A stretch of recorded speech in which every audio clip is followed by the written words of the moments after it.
सतर्क हैं।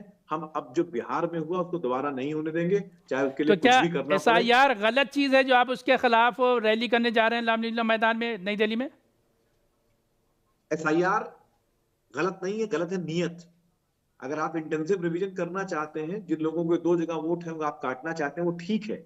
आपकी नीयत गलत है। आप विपक्षियों के वोट काट देना चाह रहे हैं, आप मेरे वोट काट देना चाह रहे हैं। गलती यहां पर है। आप SIR के जरिए अपने वोट बढ़ाकर, फर्जी वोट बढ़ाकर चुनाव जीत लेना चाहते हैं। तो आपकी नीयत में खोट है, आपकी नीयत में गलती है, इसलिए हम विरोध कर रहे हैं। तो और जो ये भाजपा जो के प्रवक्ता आपने बात और दीगर अपोजिशन जमातों ने ये कहा है कि वोट चोरी हुई है, बाद में तो यहाँ तक डकैती भी हुई है, तो इस मसले को आप कहीं आगे ले जाएंगे सबूत के साथ? हम बिल्कुल ले जाएंगे इस बात को। हम इसको जनता की अदालत में भी ले जाएंगे, इसको कोर्ट में भी ले जाएंगे, इसको हर जगह ले जाएंगे।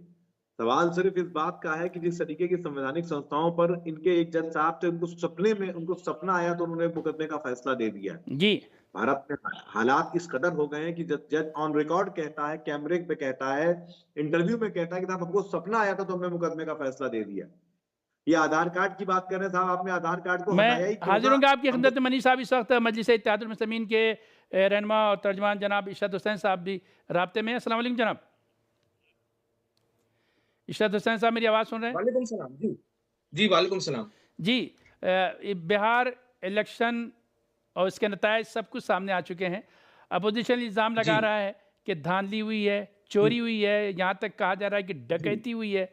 और हुक्मरान इत्तेहाद ये कह रहा है कि ज़ाहिर है कि खिसियानी बिल्ली खंबा नोचे वाली बात है। आप सीमांचल जी में या बिहार का जो सीमांचल का इलाका है उसमें आपने शानदार कारकर्दगी की अपने एतबार से। अपोजिशन के इल्ज़ाम जी को किस तरह से देख रहे हैं? देखिए, पिछले इलेक्शन भी हुए हैं और आपको मालूम होगा जब इलेक्शन की डेट फाइनल हो जाती है, डिक्लेयर हो जाती है, तो कोड ऑफ कंडक्ट लागू हो जाता है। उसमें उसके बाद कोई भी डेवलपमेंट का काम, कोई भी नई जो प्लानिंग होती है वो नहीं होती है। लेकिन यहाँ पर 10-10 हज़ार रुपया दिया गया और आप जानते हैं कि हिंदुस्तान के अंदर आदमी 100 रुपए के अंदर अपना ईमान बेच देता है, अपना ज़मीर बेच देता है। तो जब 10-10 हज़ार रुपए जिनके पास आएँगे, जिनके अकाउंट में आएँगे, तो वो ज़ाहिर-सी बात है बीजेपी को वोट देंगे। इस तरह लालच देके वोट दिया गया है और ये जो है मिलीभगत है बीजेपी गवर्नमेंट की और इलेक्शन कमीशन की। और इलेक्शन कमीशन में क्या, हर संस्थाओं में ऐसे लोगों को बैठाया गया है जो कठपुतली हैं बीजेपी के, पहली बात। दूसरी बात ये कि ये जो इंडिया अलायंस इलेक्शन लड़ रहा था, इसको यही खबर नहीं कि इसको लड़ना किससे है। ये बीजेपी की जगह एमआईएम से लड़ रहा था। चाहे वो प्रियंका गांधी हों, चाहे वो तेजस्वी यादव हों या एसपी के जो कैंडिडेट्स हों, वो सब इरफान ओवैसी साहब साहब आप और इनके इनकी खिलाफ बातें वो सुन रहे बोल हैं, रहे आपसे थे। जवाब चाहूँगा। जी जी आप बोलिए। मैं अपने दूसरे मेहमान से कह रहा हूँ इरफान साहब से कि उनसे आपकी बातों के जवाब लूँगा। जी इरशाद साहब आप अपनी गुफ्तगू जारी रखिए। इरशाद जी हुसैन साहब। और जी और इसका एक रास्ता जो है वो सिर्फ और सिर्फ कोर्ट है। कोर्ट के अलावा हमको कहीं कोई उम्मीद की किरण नजर नहीं आती, क्योंकि चाहे वो जी जी ईडी हो, चाहे वो सीबीआई हो, नहीं नहीं चाहे सर वो इलेक्शन नहीं कमिश्नर हो, मैं वो आपकी बात नहीं सुन पाएंगे। जी जी इरफान साहब आप क्या कहना चाहेंगे कि इरशाद साहब भी जो सियासी रहनुमा हैं, जो माजी में मजलिस इत्तेहादुल मुस्लिमीन के रहनुमा रह चुके हैं, उनका भी यही कहना है कि इंतखाबी ज़ाब्ते अखलाक की आप लोगों ने खुल के खिलाफ वर्जी की, धज्जियाँ उड़ाई, 10,000 रुपये तारीख का ऐलान होने के बाद बांटा गया, तो जाहिर है कि जिसको 10,000 मिलेगा वो आपको वोट देगा।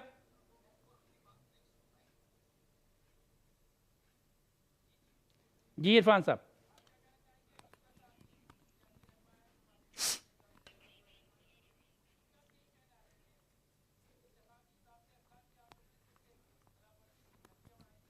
नहीं इस जी बोलिए। नहीं मैं इशरत साहब जो है, इशरत साहब ने जो है वो 50-50 गेम खेला है। 50% उनने इंडिया अलायंस की बुराई करी है, 50% हमारे पे कर रहे हैं। तो क्या 10,000 रुपये अगर वो उन खवातीन के खाते में गए तो 5 जो है MIM की सीट के आने में रोड़ा क्यों नहीं अटकी? इनके एरिया में क्यों उन्होंने उनको वोट दिए? उन्होंने खवातीन ने अगर जैसा ये बता रहे हैं कि सरकार से पैसे भी ले लिए लेकिन वोट दे दिया जो है MIM के कैंडिडेटों को, इनके 5 में तो 5 ही आए ना, इनको तो कोई घाटा नहीं हुआ ना। हाँ जितना भी घाटा हुआ, जैसा अभी मनीष साहब बता रहे हैं जी, वो तो इंडिया अलायंस को सारा घाटा हुआ, MIM को तो घाटा ही नहीं हुआ। तो ये सब जो है बनावटी बात है, ये जो है मुद्दों से एमआईएम के भागने लोगों वाली का बात है। जमीर बिका हुआ ये नहीं था। ग्राउंड जीरो पर ना एमआईएम काम के करके लोगों का जमीर दूसरे बिका के हुआ नहीं ऊपर था, जो है नहीं वो भांडा उनका फोड़ने वाली ईमान बात बिका है, हुआ नहीं था। घड़ा फोड़ने वाली बात एक है। बात समझ लीजिए आप, इन सब चीजों में कुछ एमआईएम में रखा कौन नहीं आदमी है। जाएगा? आप सब मिलकर एमआईएम ग्राउंड में जीरो वही पर जाएगा जो कौम और वहाँ की मिल्लत के बारे जनता में की खिदमत सोचेगा, कीजिए, वरना वो ऐसी वहाँ पार्टी पर में जाएगा लगातार जो कि है जो कि सरकार उनका में काम हो करिए, या मजबूत तो वो पार्टी हो आपके जो साथ उसके रहने काम करा वाले हैं। सके। लेकिन इस देश के पहले ऐसे वजीर आजम हैं ईशा साहब की तस्वीर दिखाई जाए जो लगातार जो है, जो यहाँ की और मनीष 140 साहब को करोड़ मिलाया आवाम जाए। है, उसकी खिदमत में अपने 24 घंटे में से 18 घंटे देते हैं, 18 घंटे दे देते हैं। और 18 घंटे जो आदमी खिदमत करता है तो वो उसको वोट देने के लिए भी जो है पूरी तरीके से तैयार रहता है। जी ईशा आपने साहब देखा 18 होगा घंटा जो काम कि करेगा जिस उसको तो वोट तरीके का मिलेगा ही। बिहार में उस टाइम पर जंगल राज था, लोग 6 बजे के बाद में घर से नहीं निकला करते थे। तो ये हमारी आज एनडीए भी की जंगल सरकार राज है, और नीतीश आज भी कुमार जी को जंगल इसका राज श्रेय है। जाता है पिछले कि साल उन्होंने वहाँ का लैंड ऑर्डर को 8,583 मेंटेन मर्डर किया। हुए हैं बिहार के और अंदर। मैं ये भी बताना आज चाहता भी हूँ कि जंगल इनके राज है इंडिया जनाब। अलायंस के आप जो कहाँ पर हो? पार्टनर हैं लालू यादव जी, उनकी बिरादरी ने उन्होंने लगातार पूरे बिहार के कब्रिस्तानों पे कब्जा किया। और हमारे नीतीश कुमार जी और उस टाइम के जो deputy chief minister Sushil Modi ji थे, उन्होंने पूरे कब्रिस्तानों से कब्जा छुटाया, उसकी चारदीवारी की, उस पर जो है गेट लगाकर लॉक लगाया और उसको वहाँ के जो है अकलियत के आदमियों को सौंपा। तो ये क्या है? अरे ये साहब, इन्होंने कोई अकलियतों को कब्रिस्तान काम में नहीं गेट किया, की बात आप ये बाद खाली में माई करिएगा। समीकरण पहले की मुझे बात ये करते हैं। बताइए यहाँ कि पर इस इतने देश टाइम में से जो है बीजेपी और वो नीतीश मोदी कुमार समीकरण ने चलता है। डेवलपमेंट ये बिहार में क्या मुसलमानों हुआ? ने, सुनिए अकलियतों मेरी ने बात भी बढ़ सुनिए चढ़ आप। कर जो है एनडीए के कैंडिडेटों ने को उन्होंने वोट दिया है और वो बिल्कुल जो है एकदम सेटिस्फाइड हैं। वहाँ पर अगर कोई सेटिस्फाइड नहीं है तो वो लालू यादव की पार्टी के आदमी नहीं है, उनकी बिरादरी नहीं है। बाकी जो है अकलियत के लोग बहुत ईशा पूरी साहब तरीके से जवाब खुश दीजिए। हैं और उन्होंने पूरी तरीके से मैंडेट जो है वो भारतीय जनता ईशा पार्टी, साहब जवाब दीजिए आप। एलजेपी, नीतीश कुमार की कुशवाहा जी की तारीफ कर रहे पार्टी, हैं, मांझी जी आप की ये पार्टी बताइए। और चिराग अरे मेरे पासवान जी भाई, की पार्टी को भरपूर वोट दिया है। उस भरपूर वोट की वजह से ही 200 से ज्यादा सीट जीतकर हम आए हैं। ये 75 से 25 पे आए, मनीष जी जी ईशा की साहब, पार्टी 19 से 6 पर आई। जी इरफान तो ये साहब जरा सब ईशा जो साहब की डाटा बात है, सुन लेते हैं। कम्युनिस्ट पार्टी 12 से 2 पर आई। ये सब जो है आईना वो वहाँ की जनता ने दिखा दिया है। इसलिए अब आप जो अगले चुनाव की तैयारी कीजिए और जो 10 राज्यों में भी SIR हो रहा है इंक्लूडिंग उत्तर प्रदेश, वहाँ पर जाकर अपने वोटों की भी रखवाल कीजिए। अपने जो आपके समर्थक हैं उनकी वोट बनी रहे, उस पर पूरी तरीके से बहुत काम करिए। शुक्रिया आप इरफान ग्राउंड साहब, जीरो मैं पर वक्त रात आइए ना, करूंगा। ईशा आप साहब और मनीष लोकतंत्र साहब की आप रक्षा अगर करिए हैं ना। अपोजिशन तो का काम आप जो बस है एक सवाल वो करना चाहूंगा। डेमोक्रेसी की देखिए खिदमत मेरी करना और बात उसकी सुनिए। रक्षा करने का है। हेलो, जी डेमोक्रेसी की हेलो, बात आपके मुंह से अच्छी नहीं, डेमोक्रेसी इनसे की बात आपके इनसे मुंह से जरा ये अच्छी नहीं मालूम लगती है, कीजिए, तो मत इरफान किया साहब करिए। से इरफान साहब से मालूम कीजिए कि कितनी इंडस्ट्री लगाई बिहार के अंदर, कितना डेवलपमेंट हुआ। आज भी बिहार का स्किल्ड और अनस्किल्ड लेबर वो बेचारा ट्रेनों में टॉयलेट के अंदर घुस घुस के आ रहा है। ये आपके महाराष्ट्र में, गुजरात में, दिल्ली में और साउथ इंडिया तक जा रहा है वो। आप ये बताइए डेवलपमेंट कितना हुआ। दूसरी बात ये, पिछले साल 8,583 जो है मर्डर के केस हुए, तो ये जंगल राज नहीं है? इसको आप क्या कहेंगे? दूसरी बात ये, 11 तारीख को लास्ट इलेक्शन था, 10 तारीख को दिल्ली के अंदर ब्लास्ट होता है कार के अंदर। पता नहीं वो सीएनजी ब्लास्ट है या बम ब्लास्ट है, वो तो तहकीक के बाद मालूम पड़ेगा, फोरेंसिक लेबोरेटरी की रिपोर्ट आने के बाद इनको जी फायदा हो मनीष जाता साहब है। आप क्या कहना और चाह रहे अगर हैं? मैं देखिए, सिर्फ सुनिए, ये पूरी कहना पूरी चाहता बात मनीष साहब आप दूसरी जो दूसरी बात रामलीला मैदान या इसके बाद जो एक तहरीक चलाने की बात कर रहे हैं, क्या उससे आप SIR का अमल रुकवा पाएंगे? देखिए, मैंने कहा ना कि ये आमादा हैं इस देश में डेमोक्रेसी को खत्म करने के लिए और हमेशा होने नहीं देंगे। रामलीला मैदान हाँ, एक शुरुआत डेमोक्रेसी है। खत्म कर रहे हैं, ये बात सही है। हम आप लगातार इस डेमोक्रेसी बात खत्म के कर रहे हैं, ये बात प्रयास सही में है। हैं, ठीक है ना, हम लगातार इस बात के प्रयास में हैं कि हम SIR में जो गड़बड़ियां हैं हम होने नहीं देंगे। आप विपक्षियों के वोट काटना चाहते हैं, हम होने नहीं देंगे। हमारा एक एक कार्यकर्ता अपने अच्छा बूथ मनीष पर साहब, हम एक गांधी चीज़ ये कि बिहार इलेक्शन में जो बात देखने में आई कि वो मजलिस इत्तेहादुल मुस्लिमीन और कांग्रेस और अलाई जो उसके थे, उसके दरमियान भी काफ़ी तसादुम रहा। आप लोग कांग्रेस के कहना है कि ये बी टीम है बीजेपी की, और ज़ाहिर है कि ओवैसी साहब कह रहे हैं कि हमको अपना ज़ाहिर है कि उम्मीदवार खड़ा करने का हक है। इस बारे में क्या कहना चाहेंगे आप? मैं इस बारे में सिर्फ ये कहना ईशा चाहूंगा साहब कि आप भी ये सुनिए और आप जवाब डेमोक्रेसी दीजिएगा। जी ये जी जी डेमोक्रेसी वाला देश है, लोकतांत्रिक देश है। यहाँ पर हर पॉलिटिकल पार्टी को अपना प्रचार करने का, अपने कैंडिडेट खड़ा करने का हक है। और इलेक्शन के समय हमें जो उनके लिए कहना होगा वो कहेंगे, जो उन्हें हमारे लिए कहना होगा वो कहेंगे, मगर इस बीच में कहीं भी ये कवायद नहीं होगी कि आप इलेक्शन को लूट लेंगे। हम इलेक्शन लड़ेंगे, हमको जो कहना होगा हम कहेंगे, जो ओवैसी साहब को कहना होगा ओवैसी साहब कहेंगे, हम उसका विरोध करेंगे, हम उनकी मलालत करेंगे, मगर आप संवैधानिक संस्थाओं के बल पर इस देश के डेमोक्रेसी को हाईजैक नहीं कर सकते। लेकिन ओवैसी साहब का तो कहना है कि ना कांग्रेस ना बीजेपी कोई मुसलमानों का हामी नहीं है। हाल इस बात का, वो उनका कहने का हक है, उनको कहना चाहिए, और हम कहेंगे कि भाजपा की बी टीम में सवाल है, लेकिन इस बीच एक में बात मैं क्लियर कर दूं। हेलो जी जी बोलिए। हेलो, मैं सोशल एक्टिविस्ट हूं, मैं MIM का स्पोक्स पर्सन भी रहा हूं। फिलहाल मैं कोई ऑफिस बियरर पार्टी का नहीं हूं। दूसरी बात ये कि ये बी टीम की बात करते हैं। गुजरात के अंदर गांधीनगर के अंदर 44 सीट हैं कॉरपोरेशन में, और वहां कांग्रेस की सरकार बनती थी। आप पार्टी आई, आप पार्टी के आने के बाद 41 सीट बीजेपी ले गई, 2 आप ले गई, 1 कांग्रेस ले गई। वहां पे आप पार्टी ने तमाम सेकुलर वोट को और कांग्रेस के वोट को काटा। कोई उसको बी टीम नहीं कहता। आप पार्टी बिहार में गई, सब जगह उसकी जमानत जब्त हो गई, उसको कोई बी टीम नहीं कहता। अब आप बताइए, समाजवादी पार्टी और BSP जैसी पार्टी मध्य प्रदेश में और कांग्रेस के अंदर इलेक्शन लड़ती हैं, क्यों लड़ती है, उनका क्या आता जी है? जी। इसी तरह से कांग्रेस है, कांग्रेस भी इरफान साहब आप सुन रहे हैं, आप कुछ कहना चाहेंगे इन दोनों की गुफ्तगू पे? जी आप लोग बोलते रहिए। पूरी बात करते दीजिए। हेलो जी जी ईशा साहब बोलिए। और ये जो बिहार में जीत हुई है, ये कम्युनलिज्म की जीत हुई है। क्या आपको मालूम नहीं है कि पिछले कई साल से एक माहौल बनाया जा रहा है पोलराइजेशन का? जगह जगह जब मॉब लिंचिंग होती है, बीजेपी मजबूत होती है। जब दंगे होते हैं, बीजेपी मजबूत होती है। और अभी मस्जिदों पे जो हमले हो रहे हैं, दरगाहों पे जो हमले हो रहे हैं, वक्फ की जमीनों को जो कब्जा करने की कोशिश की जा रही है, उससे बीजेपी मजबूत हो रही है। इरफान साहब आप अपना दफा कीजिए कि जब भी मॉब लिंचिंग होती है आप मजबूत होते हैं, ये कह रहे हैं। जब मस्जिदों पर हमला होता है बीजेपी मजबूत होती है। इरफान साहब नहीं, इशरत साहब उनको लगता है कि हमारी सरकार आ गई है, अब हम अब्दुल को टाइट कर देंगे। आप अंदाजा लगाइए कि कभी आपने अपनी जिंदगी में देखा है कि कोई रामनवमी का जुलूस निकल रहा है? इशरत साहब जो है अभी इशरत साहब ने जो है सबसे पहले तो ये बोला है कि मैं MIM का नेता नहीं हूँ। फिर उन्होंने बोला मैं कि जो सोशल वर्कर हूँ, फिर मैं कोई ऑफिस बेरर नहीं हूँ। तो ये सारी चीज इन्होंने बोली है। आप उनकी व्यक्तिगत बातों पर मत जाएं, आप अपने जवाब दें। दूसरे मैं इनसे ये पूछना चाहता हूँ मनीष जी से और इशरत साहब से कि अभी एक जो है बाई इलेक्शन, अभी हैदराबाद में एक बाई इलेक्शन हुआ था, वहाँ पर ओवैसी साहब और कांग्रेस ने मिलकर चुनाव लड़ा, दोनों ने मिलकर वहाँ पर चुनाव लड़ा। तो क्या इससे साबित नहीं होता कि कांग्रेस और MIM मिली हुई है? ये खाली जो घड़ियाली आंसू जो है ये बहाते हुए घूमते रहते हैं एक से दूसरे के खिलाफ।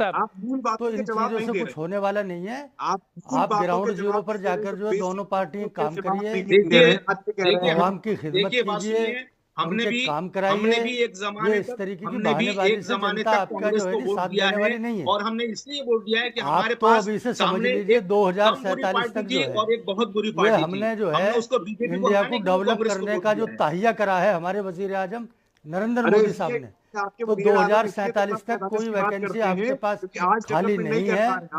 आप जो है ईमानदारी से जो है आवाम की खिदमत कीजिए, जो अपोजिशन का काम होता है वो हर मुद्दा उठाइए। आप उससे सेटिस्फाई नहीं हो तो कोर्ट जाइए और अपनी जो है पार्लियामेंट में उठाइए, विधानसभाओं में उठाइए। अब आपके 5 MLA जीत कर आए हैं, अगर कुछ प्रॉब्लम है तो बिहार की विधानसभा में आप उठाइए, लेकिन आप जाकर आकर जो है टेलीविजन पर गलत बयानी ना कीजिए। आपका जज्बा जो है खिदमत करने का आवाम का होना चाहिए, वो तो आप करना नहीं है। आपने आप खाली जो है या तो EVM का गला घोटने की बात करेंगे या EVM को इल्जाम लगाने की बात करेंगे, इलेक्शन कमीशन पर इल्जाम लगाएंगे, वहाँ की पुलिस फोर्स पर इल्जाम लगाएंगे। आप आने वाले जो 10 राज्यों में SIR हो रहा है वहाँ पर ईमानदारी से इलेक्शन कमीशन के साथ कंधे से कंधा मिलाकर वहाँ उस रिवीजन में आप साथ रहिए।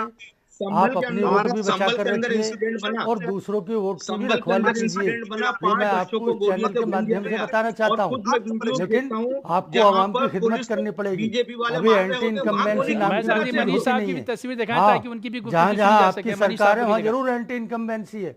हिमाचल प्रदेश में एंटी इनकम्बेंसी है, पंजाब में एंटी इनकम्बेंसी है, और अभी जो है तेलंगाना में भी एंटी इनकम्बेंसी होने वाली है, वहां भी भारतीय जनता पार्टी की सरकार आने वाली है। तो भारतीय जनता पार्टी जो है वो 24/7 जी, वो मनीष जनता साहब के क्या बीच कह रहे में हैं आप? रहती है, स्क्रीन पे अपने लाए पोलिंग मनीष साहब बूथ को। पर रहती है, और पूरी इरफान तरीके साहब, से जो हमारी इरफान गवर्नमेंट, साहब, हमारी सरकार, हमारे अभी वजीर ये जो आजम बीजेपी नरेंद्र के मोदी जी लीडर्स और हैं, एनडीए की सरकार ये काम जो कर रही बीजेपी है, के लीडर्स हैं, ये उसके लगातार मदरसे बंद प्रचार और कराने की प्रसार मुहिम में चला रहे हैं, मेरे इसके जैसे बारे में जरा कार्यकर्ता कुछ लगातार बताइए। पोलिंग बूथ पर काम करते हैं। तो इसलिए जो आवाम है वो पूरी तरीके से सेटिस्फाइड है, और वो नरेंद्र मोदी जी को आने वाले दिनों में भी वजीर आजम देखना चाहता है। जी मनीष साहब, क्योंकि हिमाचल प्रदेश में इस एंटी देश का, इनकम्बेंसी की बात कर अगर रहे हैं हिंदुस्तान में ही नहीं पूरी और दुनिया में अगली अगर हुकूमत किसी वहाँ ने जो बीजेपी है की बनाने की बात उसके कर रहे नाम हैं। को मनीष साहब ऊंचा क्या किया कहेंगे है तो हमारे वजीर आजम नरेंद्र मोदी जी ने किया है। और मैक्सिमम पैसा हमारे जो गुजरात की अपोजिशन दिया के गया। लीडर हैं राहुल जी, वो ये तो सारा उल्टा पैसा बाहर के देशों में जाकर, जनता बाहर के है, मुल्कों देश में में जाकर disturbance create हमारे करता है। हिंदुस्तान की जाकर इसी बुराई पैसे करने का उनको मौका लड़े मिलता है। नहीं, चुनाव आप जीते यहाँ जा पर रहे आइए संजय ना, हैं। साहब, आप यहाँ पर हमसे अभी डिबेट हेलो, अभी करिए, अभी हमारे अभी किसी साहब भी नेता से कल आकर कह डिबेट रहे करिए, अडानी के 3 लेकिन प्रोजेक्ट आवाम की पावर खिदमत आप करिए। आप तो आवाम की ये लोग खिदमत किसके लिए करेंगे तो कर रहे हैं? जरूर आप आपको वोट कर मिलेगा। रहे हैं, अडानी आपके लिए कर रहे हैं, ये तो ये जग जाहिर है, ये बात किसी से छुपी हुई नहीं है ना। ये लोग गुजराती बिजनेसमैन को फायदा पहुंचाते हैं और उसी पैसे का सदुपयोग करते हैं चुनाव में और इलेक्शन और जी जहां जहां इरफान साहब इनकी आप बोलिए। सरकार वहां डिस्टर्बेंस क्रिएट करते हैं, है ना। तो वो बात अब लोगों से जाहिर है। अभी भूटान गए थे, काहे के लिए गए थे? इधर दिल्ली में ब्लास्ट हुआ और ये भूटान बैठे हुए, क्यों बैठे हुए? क्योंकि अडानी के 3 पावर प्रोजेक्ट से जिनको पास कराना था। तो जहां जहां मोदी साहब जब ग्रीस जाते हैं तो ग्रीस में उनको पोर्ट मिल जाता है, तो जहां जहां जाते हैं वहां अडानी का फायदा करा के लौट आते हैं। अमेरिका में चूंकि उनके खिलाफ FIR है तो अमेरिका के खिलाफ बोलते नहीं है। तो ये सारी की सारी सरकार अडानी और रानी के पैसे से चल रही है। नहीं, मैं ये तो बोला बात ना जाहिर कि रेवंत रेड्डी साहब जो है अडानी साहब को जो है बुलाते हैं, वहां पर उनसे जो है इन्वेस्टमेंट लेते हैं, तो अडानी जी अच्छे हो गए। और ये रिलायंस अडानी- इंडस्ट्री जो है कोई भारतीय जनता पार्टी की सरकार के पीरियड में नहीं बनी, ये रिलायंस इंडस्ट्री तो कांग्रेस के पीरियड में बनी थी। हमारे जो अंबानी है या उनके फादर थे वो तो कांग्रेस के साथ ही उन्होंने मिलकर जो है अपने कारोबार को बढ़ाया था। ये तो सारे के सारा जहां पर इन्हें अच्छा लगता है तो वो बहुत अच्छा आदमी है। तो ये सारा काम जो है ये काम उल्टा करने का तो काम यही करते हैं। हमारे प्रदेश में जब अडानी इस काम बात से- करते हैं तो हमारे प्रदेश में जब अडानी काम करते हैं तो नियम और कानून के दायरे में करते हैं। इनको बताइए कि इंडोनेशिया से कोयला चला गुजरात के लिए और पानी पर उसकी कीमत 12,000 करोड़ बढ़ गई। यानी इंडोनेशिया में जो रेट था और गुजरात तक आते आते 12,000 करोड़ रुपया उसका रेट बढ़ गया। तो लूट मचा रखी इन लोगों ने, उस लूट को जस्टिफाई कर रहे हैं बैठ कर। ये क्या बात करेंगे ये? जी देखिए साहब, हेलो, जी बोलिए आज के ईशा टाइम साहब में आप भी कोई बोलिए। आदमी बड़ा बन जाता है, हेलो जी हेलो, आज के टाइम में कोई आदमी बड़ा बन जाता है तो अपने पुराने दोस्तों को भूल जाता है। मैं बहुत बड़ी क्वालिटी है मोदी साहब के अंदर, वो दोस्तों को नहीं भूले। ये वो मोदी साहब हैं जिन्होंने कच्छ भुज के अंदर 5 रुपया मीटर, स्क्वायर मीटर जगह अडानी को दे दी। 5 रुपए मीटर जी के अंदर इरफान कपड़ा साहब तो सुन रहे हैं क्या, आप इन दोनों लीडरों की बातें? कंथान जो सूत की बोरियां होती है ना, वो भी नहीं मिलती। लेकिन उन्होंने दोस्ती निभाई, मैं उसकी दोस्ती की कद्र करता हूं और मुझे वो गाना याद आता है, ये दोस्ती हम कभी नहीं भूलेंगे। यही मोदी साहब हैं जिन्होंने BSNL को खत्म करवा दिया। BSNL का जो नेटवर्क था वो बहुत बड़ा नेटवर्क था, इरफान साहब बोलिए। BSNL खत्म हो गया और मोदी साहब उसके एड के अंदर आए, सलमान खान की तरह, अक्षय कुमार की तरह हीरो बन के। और जियो आज कहां से कहां पहुंच गया। ये दोस्ती कौन निभाता है? आज के टाइम में ऐसे दोस्त नहीं मिलते। मैं तो दुआ करता हूं अल्लाह हर इंसान को ऐसे मोदी जी से दोस्त मिले, वो देश को ना देखे, गुड़गांव अपने दोस्ती को देखे। में जो है वाड्रा साहब को जमीन हुडा साहब ने दी, वो भी भूल गए, इशरत साहब भी भूल गए, मनीष जी भी भूल गए। आप तो 15 साल से नेशनल हेराल्ड जो है जो देश की प्रॉपर्टी थी, लेकिन कुछ हुआ वहां क्यों पर नहीं उर्दू का अभी तक? कौमी आवाज अखबार निकलता था, नेशनल हेराल्ड अखबार निकलता था, उसको भी बेचकर जो है ये सोनिया जी और राहुल जी खा गए, आजकल बेल पर है। वो अखबार आज भी निकल रहा है। वाड्रा साहब जो है वो भी बेल पर है, है। उनको किसने और जमीन आप अलाट बेल करी को थी? वो भूपेंद्र हुडा सरकार ने की थी। जब तक आरोप साबित आप नहीं होता, अपने कोई मसले अपराध जो नहीं है होता है। इशरत साहब जरा वो भी याद कर अरे लीजिए, साहब, आप तो टूची और टूची मनीष भी जी करते आप भी थे। जरा उसको अरे ध्यान साहब, दीजिए। आपने खारिज हो गया। आपने तो आप कलमाड़ी हेरल की वलमाड़ी बात किस कर पे रहे हैं, सब रोल लगाए थे, सब झूठे साबित हुए वो। क्या बात करते हैं आप? झूठ बोल के कब तक भागेंगे आप वाड्रा की बात करते हैं। 10 साल से सरकार है आपकी, क्या साबित कर पाया? 10 साल से आप हेरल का केस चल रहा है, क्या साबित कर पाया? कुछ नहीं साबित कर पाया। नहीं, वहां आप पे यहाँ इनकी झूठे सरकार लोग नहीं है, हैं। वहां पे बांग्लादेश की सरकार है, बीजेपी की सरकार नहीं है वहां पे। ये सब राजस्थान में और यहाँ पे सब यूपी के अंदर।